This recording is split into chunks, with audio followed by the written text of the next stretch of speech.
Desde o início do projeto, quando eu e a Sil a gente sentou, o que a gente quis? Um carro inclusivo. A gente vê muitos projetos que foram adaptados para serem acessíveis. Então o que nós fizemos? Desenvolvemos também uma varanda, porque afinal se os outros têm varanda, o carro acessível também tem que ter varanda.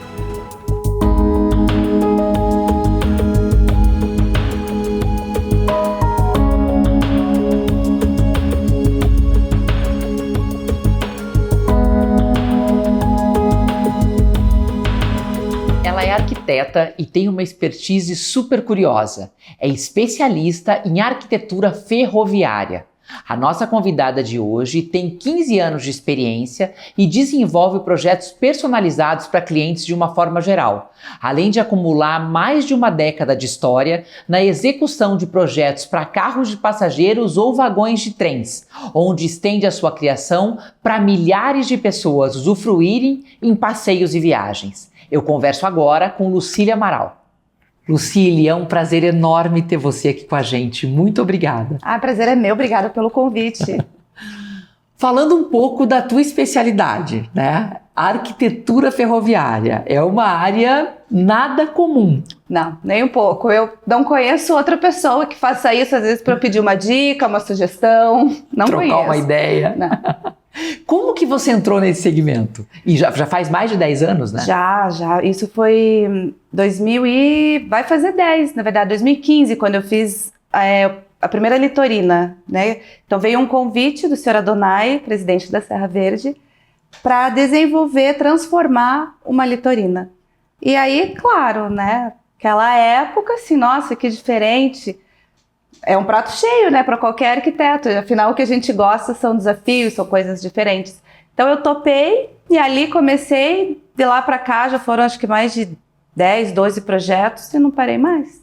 Lucília, assim, quais são os desafios? Porque você enfrenta ali, né, o desafio de você projetar para um público completamente diverso, que inclui pessoas de todas as idades, né, um público, o PCD, né, Sim. pets, enfim, é um público muito amplo que transita num vagão de trem, né, Sim. principalmente os da Serra Verde, que fazem muitos passeios ali para a região do litoral. Quais são os principais, não deve ser um só, né? Não, quais são os principais desafios para você projetar um vagão? Veja, cada projeto ele veio trazendo um desafio novo. Então, a Litorina Curitiba, que foi a primeira, acho que 100% de desafio, né? Porque eu não conhecia nada, nem de ferrovia, nada. Então, foi escuro, assim. É claro que a gente tem todo um acompanhamento de uma equipe de engenharia também, né? Que nos orienta. E vai fazendo pesquisas, pegando inspirações e vai aprendendo. No segundo momento, quando eu volto para a empresa para fazer o carro cozinha e o carro imperial, já em 2018, já tinha um pouquinho de experiência, porque já tinha feito o anterior.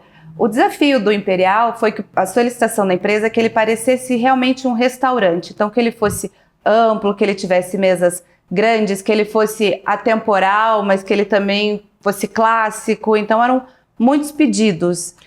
A gente vai passar as fotos, enquanto a gente conversa, nós vamos passar as fotos de vários dos vagões da Serra Verde Express para que vocês conheçam. O Imperial ficou maravilhoso, com uma influência europeia fortíssima, né, Lucília? Totalmente. E ele foi um desafio porque ele é inteiro metálico por fora e ele é inteiro de madeira por dentro. Então a gente precisa fazer com que esses materiais eles conversem, né?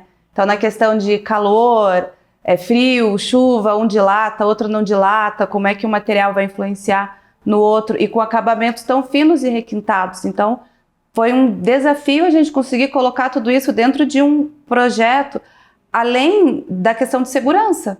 Porque quando a gente fala de ele precisa parecer um salão de restaurante. Tudo bem, mas um salão de restaurante você mexe a cadeira. No trem, por uma questão de segurança, todos os móveis são fixos. Então você ainda tem que pensar, esse aqui eu vou deixar um pouquinho mais afastado, esse daqui vai ficar assim. As medidas não são todas exatas e as mesmas, porque as pessoas são diferentes, né, entre si. E a gente tem que conseguir atender a todos. Aí, depois do Imperial, veio o carro Barão do Cerro Azul, que esse trouxe uma dificuldade maior, porque a solicitação da empresa foi uma varanda. E aí, assim, eu fui pesquisar. Os vagões que eu encontrei, fiz uma pesquisa, eles tinham uma varandinha. Mas, já que era para fazer uma varanda, eu falei, não vamos fazer uma varandinha, vamos fazer uma varanda. E ele foi projetado para ser o carro de cauda, ou seja, ele é o último carro da composição. Então, quem viaja nesse carro e tem acesso à varanda, tem uma vista 180 graus da natureza. Porque, como ele é o último, você está vendo o trilho ali do teu lado, na tua frente. E a questão é, como cortar, né, um vagão, um carro, para você conseguir abrir essa varanda? Então, também teve todo um projeto estrutural, teve conversas e vai atrás de conhecimento, de pessoas que entendem, para a gente conseguir chegar no resultado que a gente chegou. Mas você aprendeu fazendo. Fazendo, estudando, indo atrás de pessoas com conhecimento. Existe algo na ferrovia que a gente fala que são quem trabalhou na rede, né? Então tem muitas pessoas que trabalharam durante muitos anos na rede, que trabalham até hoje e que têm um conhecimento incrível, que às vezes não foram aprender na faculdade, naquela época nem se existia, há muitos anos atrás. Mas eles têm o conhecimento, então às vezes você vai alinhar o conhecimento, uma experiência que você teve com uma pessoa da rede, com a experiência do engenheiro, com aquilo que você já fez, e todo mundo em conjunto a gente conseguiu ir desenvolvendo todos esses projetos. Aí depois, quando veio também em 2018 o carro Silvio Bove, que é o PET, o desafio foi qual? Deixar o carro seguro e confortável tanto para nós humanos quanto para os pets. Então a gente não podia ter um piso que a patinha escorregasse. Sim. A gente não podia ter um tecido onde, se acontecesse um escape do pet, ele fosse para a almofada, porque a gente desce com passageiros e nós subimos com passageiros. Então a gente tem que ter algo que seja muito fácil de limpar, sim, uma capa impermeável imediata. Que a gente possa trocar. O piso ele tem uma varanda central também, mas desde a gente já tinha experiência da varanda. Agora o problema eram os materiais para conseguir adequar aos pets, né? Então agora a gente precisava, por exemplo, um espaço para colocar um tapetinho higiênico, afinal são 4 horas de viagem. Vamos colocar na varanda. Tá, mas então a varanda tem que ser permeável e ela tem que ser de uma forma fácil de lavar, porque para bater a VAP, para limpar com água, tudo, você precisa que isso escorra, ele não, né? Não pode simplesmente a água se acomodar em algum canto do vagão. Então, mais dificuldades que a gente conseguiu solucionar. Aí depois o pet, engraçado, na época eu tinha um cachorro e ele era um idosinho. E daí eu pensei, foi a cobaia. Foi! Então eu lembro que quando eu escolhi o revestimento do piso, eu peguei ele, eu comprei uma chapa, coloquei ele em cima e dei uma puxadinha, assim. E ele andou, não caiu, a patinha não escorregou, deu tudo certo. Eu falei, é esse que vai ser, tá escolhido. E aí depois nós fizemos o Guardiões do Marumbi, que também tem uma varanda central. Ele é muito parecido com o Silvio Bove, mas dele não é pet. E agora, por último, o nosso grande desafio, que aí, inclusive, eu convidei mais uma arquiteta para fazer comigo, a Silvane Clash, a gente precisava fazer com acessibilidade. Então, realmente, fazer um corte maior na estrutura para que a gente pudesse fazer uma plataforma elevatória. Porque esse carro, desde o início do projeto, quando eu e a Sil a gente sentou, o que a gente quis? Um carro inclusivo. Por que eu falo isso? Às vezes, a gente vê muitos projetos que foram adaptados para serem acessíveis. E daí a entrada é linda, maravilhosa, deslumbrante, daí você vê lá na outra rua, às vezes escondido, numa área secundária, um acesso de rampa ou uma plataforma elevatória, e a gente não queria isso. Então o que nós fizemos? Desenvolvemos também uma varanda, porque afinal, se os outros têm varanda, o carro acessível também tem que ter varanda. E todas as pessoas acessam pela plataforma elevatória. Porque quando ela está em modo descanso, ela é uma escadinha. Então, todos acessam por ali. E quando você tem uma pessoa com mobilidade reduzida, às vezes um cadeirante, alguém que tem uma necessidade de uso dessa plataforma, ela simplesmente vira uma plataforminha, eleva a pessoa, acessa e acontece tudo da forma mais perfeita e inclusiva possível. Então, não é algo separado. O sanitário, por exemplo, nós conseguimos colocar um sanitário grande, onde a pessoa, um cadeirante, consegue fazer o giro lá dentro, ele consegue usar o sanitário sozinho. que não é aquela questão, vamos ter um sanitário acessível. Você põe 2, 3 barras e diz que é acessível. A gente vê muito isso por aí. Não, não é isso, não é assim. Ele realmente está dentro das normas, a gente mediu, testou, fez, a gente tem cadeira de rodas lá na Serra Verde, né? A gente tem tanto a cadeira de embarque para outros carros, quanto a cadeira tradicional. Então ela praticamente morava com a gente lá na oficina, onde a gente fazia o projeto, porque tudo era testado. Nos assentos desse vagão, que se chama Carmen Silva, nós temos acho que 3 poltronas que o cadeirante ele pode escolher se ele quer viajar na sua própria cadeira de rodas ou se ele quer ser transportado para essa cadeira. Se ele desejar viajar na sua cadeira de rodas, a gente tem inclusive as catracas para fixar as rodas, para travar em relação à segurança. É toda uma preocupação muito aprofundada com o bem-estar dele. Sim. E, por exemplo, nós também temos, como ele é um carro inclusivo, nós temos a questão, por exemplo, do autismo. Então, neste vagão, nós temos os abafadores sonoros, tanto para adulto quanto para criança. Caso, né, o acompanhante ou o próprio guia perceba, às vezes, a necessidade, ele mesmo vai e oferece. Nós temos aqueles brinquedinhos de bolinhas que apertam, que ajudam a acalmar. Quando nós escolhemos os tecidos, a gente normalmente pega tecidos mais lisos, porque a higienização é mais fácil. Mas no Carmen Silva, ele tem uma textura leve, porque nós conversamos com muitas pessoas, né, da área de saúde, enfim. Nós fizemos cursos, né, sobre as necessidades específicas, e o autista, quando ele pode entrar numa crise, passar a mão num tecido, na textura, acalma. Então, por isso que nós fizemos os estofados, escolhemos tecidos com uma leve textura, que ele sinta quando ele passe a mão. Ele fique menos inquieto. Então, tudo foi pensado, assim. Então, eu acho que de todos que nós já fizemos, claro, a Curitiba foi um grande desafio, porque foi o primeiro. Cada um foi tendo um desafio um pouco maior, mas eu acho que aqui o Carmen Silva, acho que é aquele, tipo, a cereja do bolo, onde a gente conseguiu aplicar tudo aquilo que a gente desenvolveu ao longo de todos esses anos e ainda assim adequar ele para que todos possam realmente utilizar com conforto. Fantástico. Eu tive a oportunidade de conhecer, de ir num jantar do Expresso Classic e realmente você vê ali, até o pessoal da assessoria de imprensa lá da Serra Verde comentou comigo, eu tive a oportunidade de conhecer o Imperial, que é o único que não tem, né, ele não tem o toalete no próprio vagão, porque ele foi criado para o jantar e depois ele foi adaptado para fazer a viagem até Morretes. Exatamente. Então são muitos pormenores, Lucília, são muitos detalhes que vocês têm que ficar atentos, porque o público é muito diverso.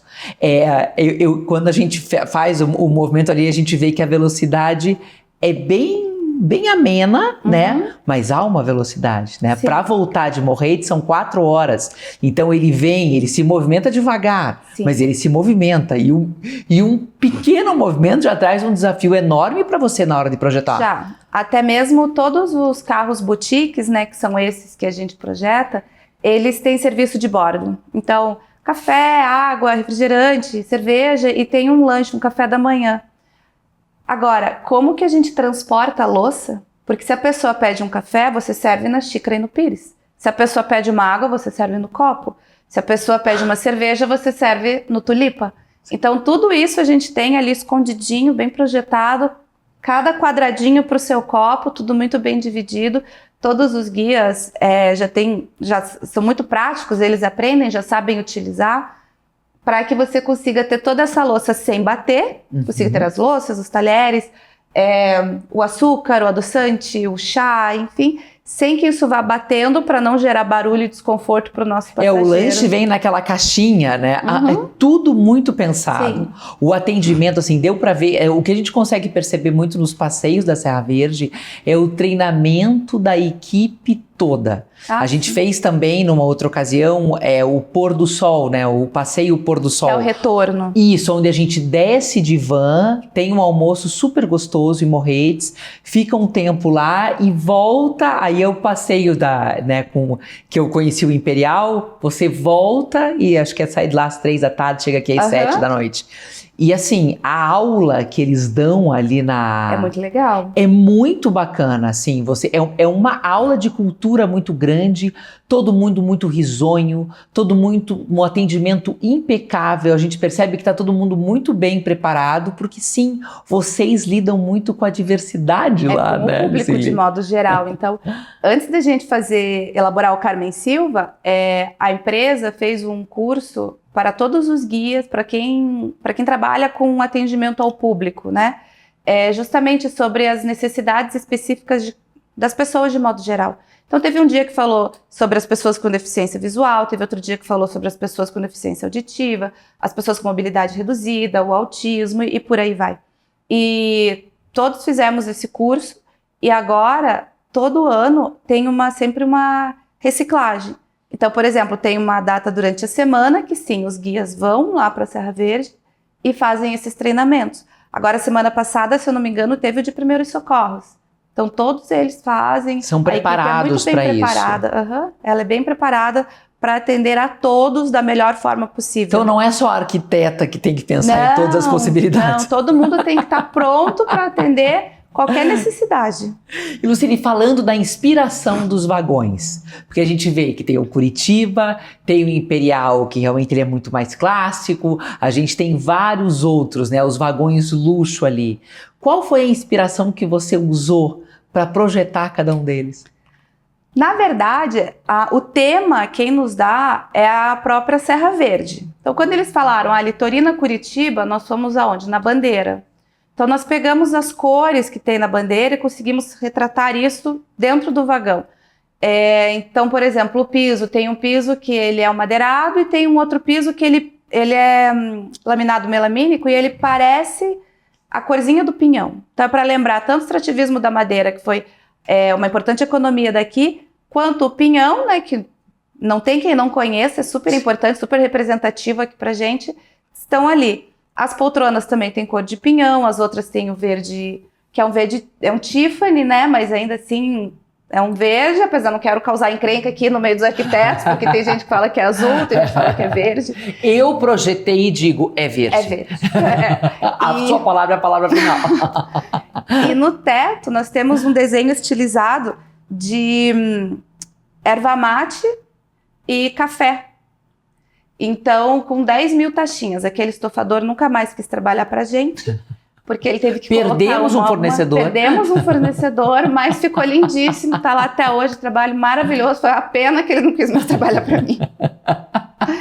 Aí, o Imperial, quando veio a solicitação de ser, então, um salão de restaurante, né? Fomos pesquisar, então, salões clássicos, vamos ver na Europa, o que já existia na década de 30, década de 20, o que se mantém até hoje. Então, algum restaurante que inaugurou lá atrás, mas que ele se mantém atuante até hoje. Vimos muitas confeitarias. Confeitarias é uma ótima fonte de pesquisa. E conseguimos chegar no resultado que a gente tem. Aí, por exemplo, o Barão do Cerro Azul, quando eles falaram, vamos fazer uma homenagem ao Barão do Cerro Azul, eu fui pesquisar a história dele. E daí, por que eu não quis fazer uma varandinha e sim uma varandona? Porque o Barão do Cerro Azul, a história dele é tão incrível, ele foi tão importante para cá, hoje ele é considerado um dos heróis, né, um herói nacional, né? A história dele foi tão importante naquela época, Paraná, ele conseguiu ser o maior exportador de erva mate do mundo, trazendo tecnologia aqui para o Paraná, ele merecia algo que também fosse grandioso naquele carro de passageiros. Então a gente, sim, vamos fazer uma varanda. Aí, ao invés, para a gente sair um pouco daquele clássico do Imperial e não ser algo mais moderno do que a Curitiba, a gente pensou, o Barão do Cerro Azul, muitas pessoas me perguntam, mas ele é verde por causa da erva? Eu falo, não, gente. Ele é verde porque o Barão, ele era contemplativo. Então, o que nós pensamos? Se é para contemplar a natureza, vamos só fazer um fundo.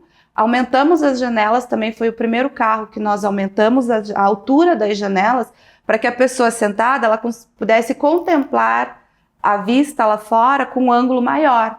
Então, ela não precisaria ficar, né? Não, ela está sentada aqui, ela só olha, ela tem toda aquela amplitude de contemplação. Tudo isso pensando em quem foi o Barão do Cerro Azul, né? Aí, por exemplo, o Bove, por causa dos pets, né? Tipo, a inspiração, o meu cachorro. E claro, fomos pesquisar, conversamos com veterinários, fizemos testes. O Guardiões do Marumbi, nós nos inspiramos na história de 4 grandes marumbinistas que colocaram, né, o Paraná no ciclo das montanhas, dos montanhistas, tanto nacional quanto internacionalmente, né? E o carro acessível, que é o Carmen Silva, eu me inspirei na história dela.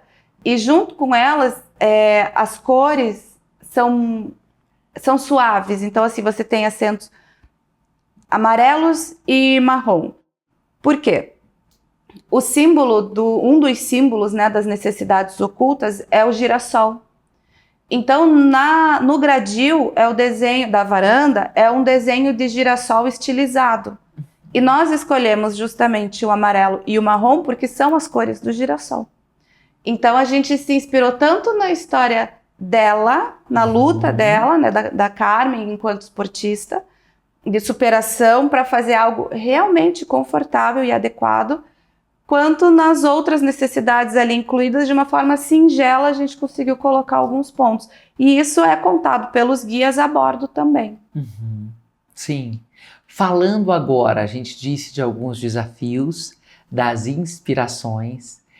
Vamos falar um pouco das limitações que você tem na hora de fazer projetos ferroviários. Lucília, quais são as principais para você, as maiores dificuldades, se a gente pode dizer assim? Olha, limitação, eu confesso assim que até hoje ninguém chegou para mim, não pode fazer isso, simplesmente resolvemos de alguma forma. Mas a gente tem, para falar em limitação, uma limitação espacial interna. Então, um carro de passageiros, ele tem ali 2,5 metros, 2,45, 6 interno, por mais ou menos 16 metros livres, sem contar os sanitários, né?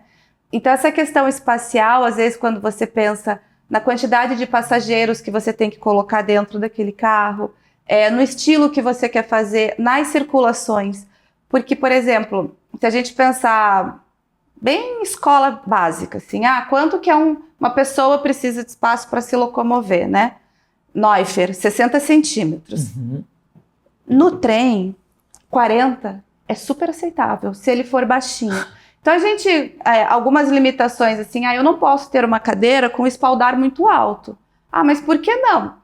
Porque eu já sei que se eu tiver da janela para cima tudo que for um impeditivo das pessoas olharem para fora e apreciarem a paisagem, dá uma sensação que está diminuindo o espaço.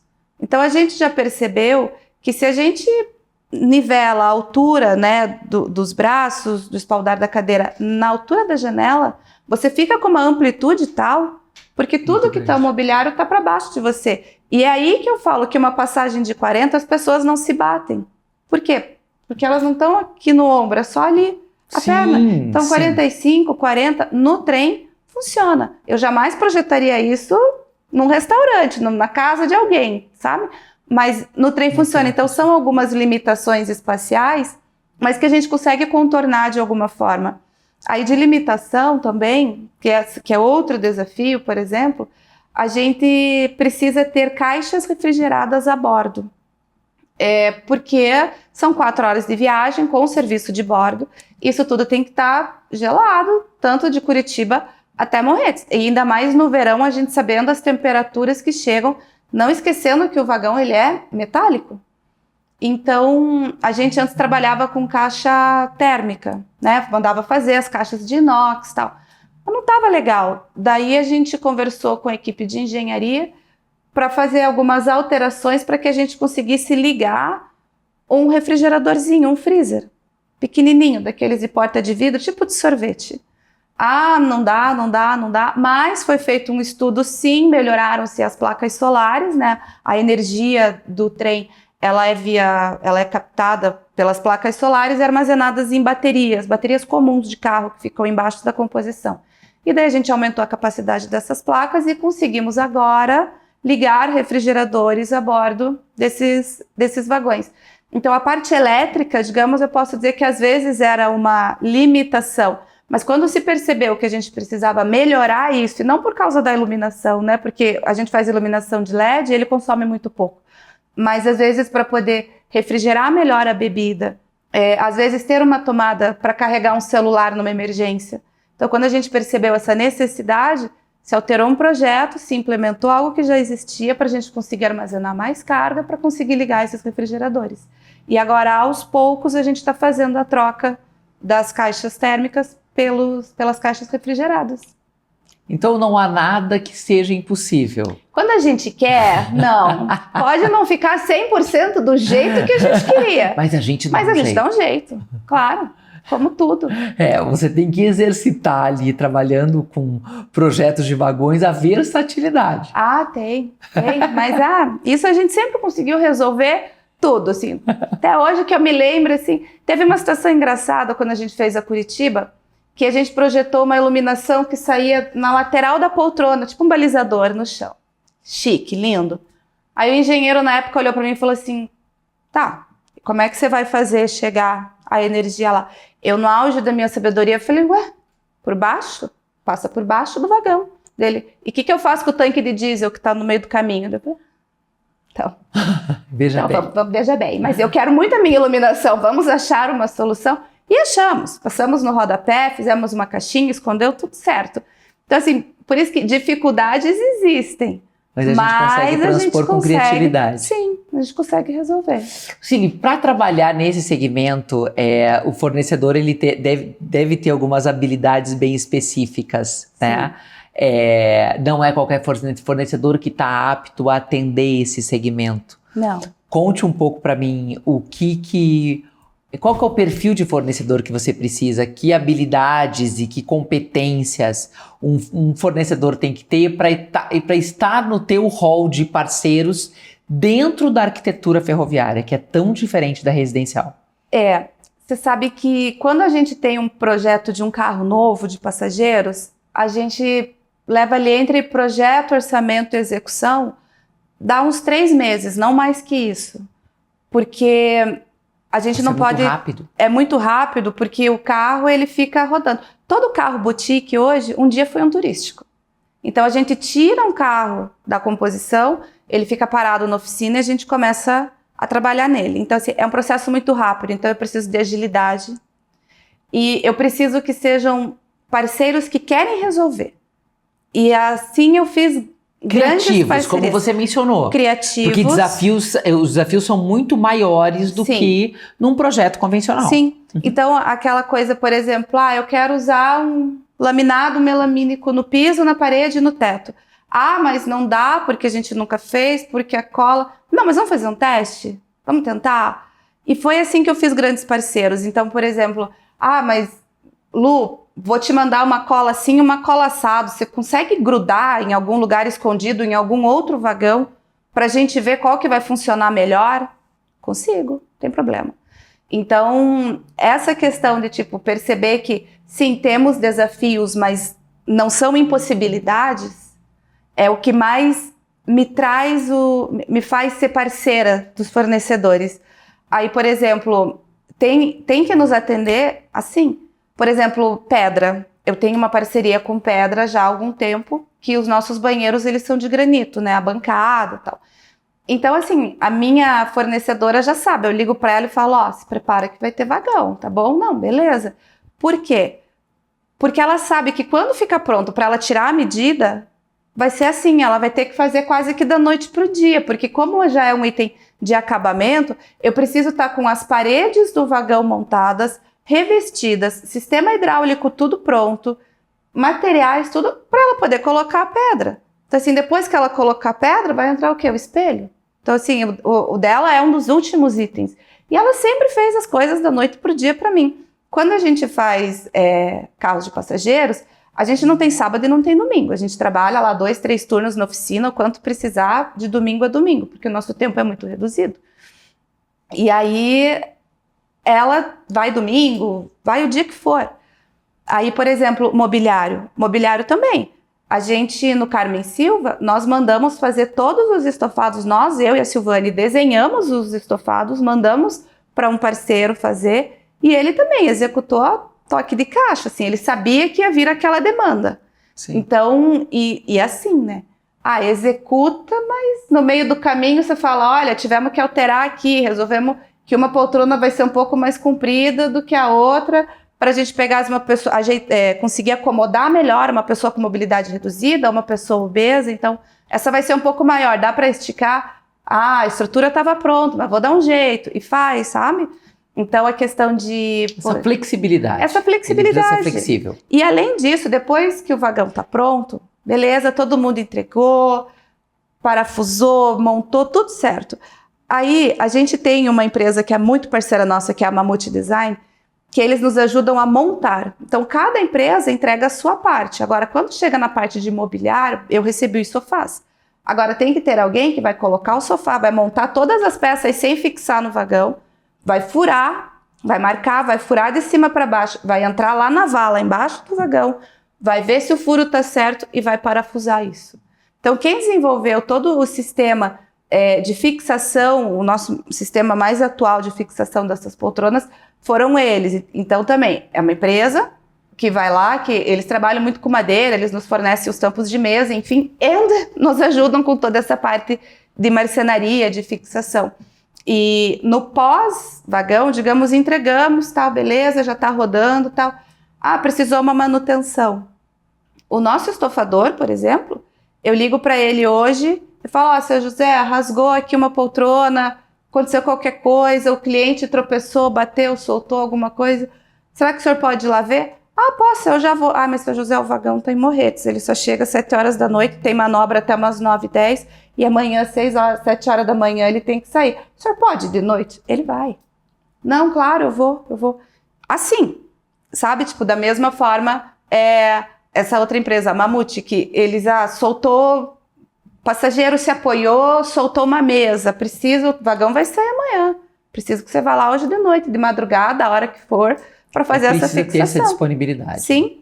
Inclusive agora, esse ano a gente não teve lançamento de nenhum carro de passageiros, mas nós estamos fazendo toda uma manutenção no carro camarote. Ele é um carro de madeira, então ele precisava também já passar por uma adequação mecânica e uma revisão, né? Então a gente juntou ali, parou ao mesmo tempo, a gente simplesmente desmontou ele, porque ele tem lâmina de madeira maciça, então em alguns pontos já estava um pouco queimado, um pouco manchado, daí a gente falou, não, vamos dar uma revitalizada. Vamos desmontar inteiro, arrumar, lixar as mesas para tirar os riscos e tal, e para deixar ele novinho para alta temporada. Beleza, isso está sendo feito em 3 semanas, está sendo desmontado um vagão inteiro, já foi desmontado, já trocamos o piso, já foi feita a base, já trocaram o piso, as peças já estão lá com a marcenaria, eles já estão recuperando, trocando as lâminas que precisam. Nossa, é tudo muito rápido. Trocando as roldanas das portas, enfim, para agora, acho que sábado ou domingo, eles já começam a remontar. E nisso a gente trabalhando dentro e a mecânica trabalhando embaixo. 3 semanas. Uhum. É muito rápido. A gente começou vai terminar dia 6, começou dia acho que 18 ou 19, dá 3 semanas. Vocês não têm tempo para esperar, né? Não. E assim, atrasar não é uma possibilidade, porque no dia seguinte da entrega já tem que descer e vai descer. E agora falando assim, vocês fizeram todas essas reformas, né? Esses vagões, os vagões luxo, né? Especialmente. Essa é uma época de ano onde o fluxo de pessoas aumenta. Sim. O que vocês têm de projetos agora para esse período agora, né? Hoje nós estamos aqui no dia 20 de dezembro. Daqui para frente, manutenção aumenta ou agora já está tudo pronto e depois só em março? Não, como agora que isso funciona? A gente está em alta temporada até o carnaval. Então a gente tem trem todo dia. Né? Na nossa alta temporada é trem de segunda a segunda. Aí a gente que corre, né? Para às vezes acontecer alguma coisa, tipo, tem que arrumar, de noite e tal, para sempre estar perfeito, impecável para os nossos clientes. E aí agora a gente estamos, né, com o projeto do Expresso de Natal, que a gente está com a litorina iluminada, o carro de passageiros iluminado, temos decoração na plataforma, tá tendo mini O passeio. Expresso é um projeto social de vocês, né? O Expresso de Natal. A gente tem o Expresso de Natal, que ele é um projeto onde vai ter ingresso solidário mediante a doação de um brinquedo, e daí tem um valor também simbólico para fazer um mini passeio que é no nosso pátio, vai ter presença de Papai Noel, tudo vai ser bem interessante. E a empresa tem um outro projeto social também, que leva as crianças carentes até Morretes. Então, leva essas crianças, oferta um almoço, traz as crianças novamente com guia, com almoço, cada uma ganha um brinquedo. Então, é feita uma arrecadação de brinquedos, né, durante os últimos meses que antecedem ali o Natal, na venda de bilhetes, né, diversas campanhas para arrecadar, e esses brinquedos, então, eles são destinados a essas crianças desse projeto. Agora eu não lembro a quantidade de crianças bem certinho, mas eu acredito que deve estar em torno de, 200, 250 crianças que vão ser beneficiadas com esse projeto. Nossa, e é o primeiro ano? Não, isso já tem há muitos anos. É que é um projeto social feito do coração, então não tem muita divulgação. Mas que é feito realmente... A alegria das crianças deve ser imensa. Ano passado eu tive a felicidade de estar no saguão quando as crianças voltaram do passeio. Elas descem e retornam. Gente, era uma alegria, as crianças com os presentes, a alegria nos olhos, assim, sabe? O encantamento. E daí tem Papai Noel, tudo. É um dia com certeza muito especial que fica na memória delas. Lucília, mais algum projeto novo que vocês possam adiantar pra gente? Em termos dos vagões, tem mais alguma novidade vindo por aí que você possa adiantar ou não? Olha, novidade sempre tem. Por enquanto, nada muito que possa ser falado, mas tanto aqui em Curitiba quanto em São Paulo, para o ano que vem, com certeza vão aparecer muitas novidades, né? Lá a gente opera o Trem da República, que é um passeio entre a cidade de Itu e a cidade de Salto, e que é um passeio...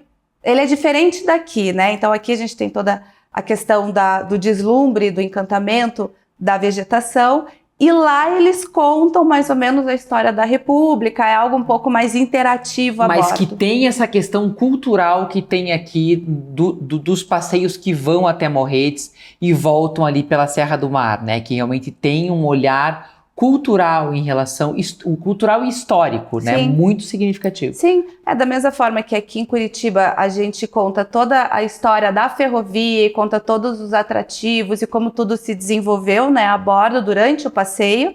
Lá em São Paulo também se conta a história da República de uma forma muito divertida. Quem tiver passando férias às vezes em São Paulo, eu acho que vale muito a pena ir lá conhecer. Não, e o daqui de Curitiba, eu recomendo super. Eu tive a oportunidade de fazer o pôr do sol, né, o passeio com o meu filho, de 9 anos. E, coincidentemente, toda essa história, né, da colonização do Paraná era exatamente o que ele estava aprendendo na escola. Aprendeu de uma forma bem mais divertida, né? Não, e a gente chega em Morretes, agora eu não lembro o nome, mas a gente foi num lugar, né, que contava toda a história da colonização, então passava desde a questão do ciclo da erva mate. Isso, exatamente. Então, assim, as crianças se divertem muito, os adultos também, mas para as crianças é uma diversão porque é o que eles estão aprendendo. Então eles conseguem ter uma visão prática disso. O Cauã ficou ensandecido com o passeio. Mas é um passeio para a família toda, né? Então assim, desde o início até o final vai agradar a todos, né? Então a todos os tipos de família. Eu já desci várias vezes com os meus cachorros e tipo, adoram. Os pets adoram também. Sim, porque dentro do vagão tem uma caminha para eles. E eles podem, claro, sempre na guia, mas eles andam dentro do vagão, então assim, não é cansativo, né? As pessoas falam, mas 4 horas ele fica deitadinho ali, fica nada, e daí sempre tem mais pets, então eles interagem, tudo, é muito gostoso, então você consegue realmente ter um passeio que fala, mas 4 horas é muito tempo. Não é, né? Não sei qual a percepção que vocês tiveram, mas olha que eu já desci e subi várias vezes de trem e é sempre assim, nossa, já tô aqui, já cheguei. Porque realmente você se distrai, você conversa, você presta atenção no que o guia está falando. Ele Não, te ele passa. vem explicando e no passeio inteiro. Ele explica, né? Você recebe o mapa com os pontos e ele vem explicando. Eu lembro que o Cauã passou o passeio inteiro achando que uma onça pintada ia vir no vagão. Mãe, mas é agora que a onça vem. Ai, será que alguma onça vai chegar aqui? E eu, até para manter ele, né, entretido, eu dizia, não, daqui a pouco o filho deve vir a onça, né? Então, eles curtem muito, realmente, é um passeio muito lúdico. Sim, é. E, assim, eles vão, o guia, ele vai toda hora falando, agora aqui do meu lado direito, assim, tem tal item, do meu lado esquerdo. Agora, atenção, passa no túnel, né? Daí eles apagam a luz, o pessoal faz bagunça. Então, é muito interessante. Todo mundo acaba gostando. Lucília, o nosso papo foi delicioso. Nossa, parabéns pela tua especialidade, né? Obrigada. Não é para qualquer um e realmente assim, quando a gente se especializa em algo, a gente consegue trazer um diferencial muito grande para o mercado. Foi um prazer enorme conversar com você e novidades venha trazer aqui pra gente. Eu venho, pode deixar que ano que vem eu volto. Obrigada. Pessoal, eu tô concluindo a minha conversa com a Lucília. Eu vou lembrando, né, que os passeios da Serra Verde são uma ótima opção para pra gente que está de férias agora, né? Agora a gente tem um período grande buscando entreter as crianças. Tem passeios diários para eles adoram. Eu vou deixar aqui abaixo do vídeo o contato da Serra Verde para que vocês tenham acesso a como funciona, os inúmeros pacotes que eles têm, valores dos ingressos, mas realmente é um passeio imperdível. Lucília, muito obrigada. Foi um prazer te receber. Obrigada pelo convite. Pessoal, até a próxima.